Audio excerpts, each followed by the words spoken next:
শুরু হচ্ছে কৃষিজীবীদের জন্য কৃষি বিষয়ক অনুষ্ঠান সবুজ বাংলা। আমি আবার বলছি, এখন শুনবেন বাংলায় স্থানীয় সংবাদ।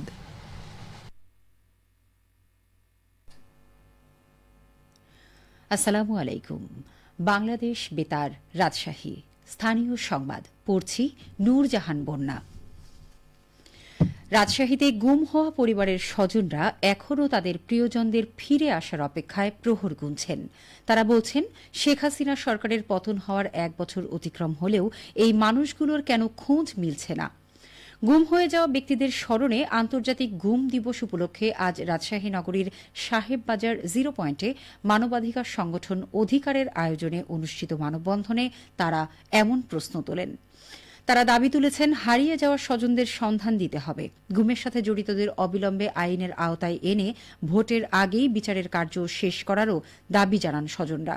এর আগে আন্তর্জাতিক গুম দিবস উপলক্ষে আজ বেলা 11:30টায় নগরীর আলুপট্টি থেকে একটি র্যালি বের করা হয়। র্যালিটি নগরীর গুরুত্বপূর্ণ সড়ক প্রদক্ষিণ করে সাহেববাজার 0 পয়েন্টে গিয়ে শেষ হয়। পরে সেখানে পালিত হয় মানববন্ধন কর্মসূচি। অধিকারের রাজশাহীর সমন্বয়ক মঈন উদ্দিনের পরিচালনায় মানববন্ধনে বক্তব্য রাখেন রাজশাহী বিশ্ববিদ্যালয়ের রেজিস্ট্রার অধ্যাপক ড ইফতেখারুল আলম মাসুদ। বাংলাদেশ ফেডারেল সাংবাদিক ইউনিয়নের সহকারী মহাসচিব ড সাদিকুল ইসলাম স্বপন দীর্ঘ 6 মাস গুম থেকে ফিরে আসা রাজশাহী বিশ্ববিদ্যালয়ের সাবেক ছাত্রনেতা আতিকুল ইসলাম, গুম হওয়া ব্যক্তি আব্দুল কুদ্দুসের স্ত্রী জামিলা আক্তার, মুর্শিদুল ইসলামের স্ত্রী সেলিনা বিবি সহ অনেকেই। পরে মানবাধিকার সংগঠন অধিকারের বিবৃতি পাঠ করে শোনান দীর্ঘ 6 মাস পর গুম থেকে ফিরে আসা আলামিন হোসেন। মানববন্ধনে অন্যদের মধ্যে গুম থেকে ফিরে আসা মিজান ইসলাম, আলামিন, মাসুদ রানা, বুলবুল ইসলাম ও মোহাম্মদ সুমন সহ অনেকেই উপস্থিত ছিলেন। গ্রীষ্মকালীন পেঁয়াজ উৎপাদনে তৎপর হয়েছেন নাটোরের কৃষকরা। পরম যত্নে গড়ে তোলা বীজতলাকে কেন্দ্র করে স্বপ্ন বুনছেন তারা। গ্রীষ্মকালীন পেঁয়াজ চাষাবাদের প্রস্তুতি নিয়ে এখন শুনুন আমাদের নাটোর জেলা সংবাদদাতার একটি প্রতিবেদন। বৃষ্টি বলয়ের প্রভাব পেরিয়ে গ্রীষ্মকালীন পেঁয়াজ উৎপাদনে তৎপর হয়েছেন নাটোরের কৃষকরা। পরম যত্নে গড়ে তোলা বীজতলাকে কেন্দ্র করে স্বপ্ন বুনছেন তারা। হালতি বিলের কৃষক নজরুল ইসলাম বীজতলার প্রস্তুতি সম্পর্কে জানান, ওষার 4 হাত করেছি আর লম্বা করছি 30 হাত, 8 হাত খানিক ওষা করছি। মাটি ঝুরঝুরা করে সুন্দর করে জৈব সার, রাসায়নিক সার, কীটনাশক জনীয় সবকিছু দিয়ে ফেলা রাখিছিলাম রোদ্রে। শুকানোর পরে মাটি আবার কোবান দিয়ে আলগা করে মাচা তৈরি করে 2 বেডে চারা দিছি, সেচ দিছি। সুন্দর গাছ হয়েছে।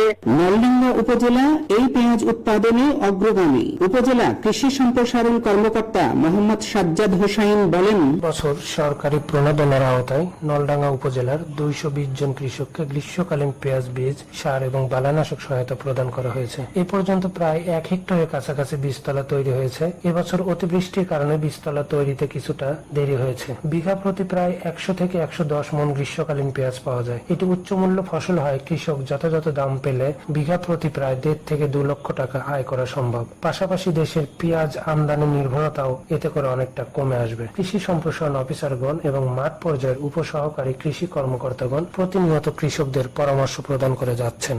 জেলার 600 কৃষককে প্রণোদনার আওতায় বীজ ও সার প্রদানের কথা উল্লেখ করে কৃষি সম্প্রসারণ বিভাগের উপপরিচালক মোহাম্মদ হাবিবুল ইসলাম খান বললেন, নভেম্বর ডিসেম্বর মাসে যখন পেঁয়াজের একটু ঘাটতি থাকে, এই সময় চাহিদা মেটানোর জন্য কিন্তু এই গ্রীষ্মকালীন পেঁয়াজটা খুবই আমাদের কার্য। আমরা কি প্রণোদনার পাশাপাশি আমরা কিন্তু সাধারণ অন্যান্য কৃষকদেরকে পরামর্শ, তারা এই গ্রীষ্মকালীন পেঁয়াজটা যদি সবাই করে তাহলে কিন্তু আমাদের আর পেঁয়াজের ঘাটতি এটি কিন্তু আর থাকবে না। গ্রীষ্মকালীন পেঁয়াজ চাষাবাদের মাধ্যমে কৃষকদের উচ্চ মূল্য প্রাপ্তি নিশ্চিত হবে। পাশাপাশি দেশে পেঁয়াজের সংকটকালীন সময়ে চাহিদা পূরণে অনন্য ভূমিকা পালন করবে। ফারাজি আহমদ রফিক বাবন, নাটোর জেলা সংবাদদাতা, বাংলাদেশ বেতার, রাজশাহী।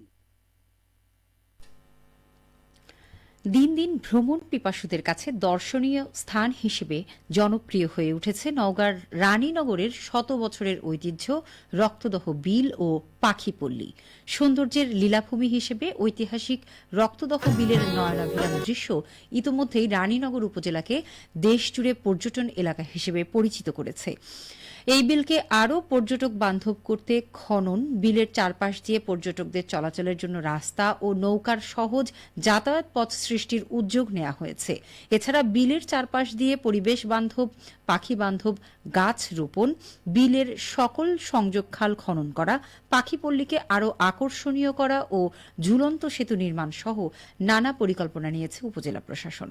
উপজেলা নির্বাহী কর্মকর্তা মোহাম্মদ রাকিবুল হাসান বলেন, ইতিহাস আর ঐতিহ্যে ভরা রানীনগরকে নতুন আঙ্গিকে সাজানো সহ নতুন নতুন কর্মসংস্থান সৃষ্টি এবং আর্থসামাজিক উন্নয়নের জন্য চলতি বছর পর্যটন খাতে ভৌত অবকাঠামোগত উন্নয়নে গুরুত্ব দেওয়া হচ্ছে। এরই অংশ হিসেবে রক্তদহ বিলকে আকর্ষণীয় পর্যটন কেন্দ্র হিসেবে গড়ে তুলতে নানা উদ্যোগ নেওয়া হয়েছে। সবশেষে আবহাওয়া। আজ রাজশাহীতে সর্বোচ্চ তাপমাত্রা ছিল ৩৫ ডিগ্রি এবং সর্বনিম্ন ২৬ ডিগ্রি সেলসিয়াস। বিকেল ৩টায় বাতাসে আপেক্ষিক আর্দ্রতার পরিমাণ ছিল ৬৮%। রাজশাহী ও পার্শ্ববর্তী এলাকায় আজ সূর্যাস্ত সন্ধে ৬টা২৫। সংবাদ শেষ হল। আমাদের পরবর্তী স্থানীয় ইংরেজি সংবাদ সন্ধে ৬টা৫।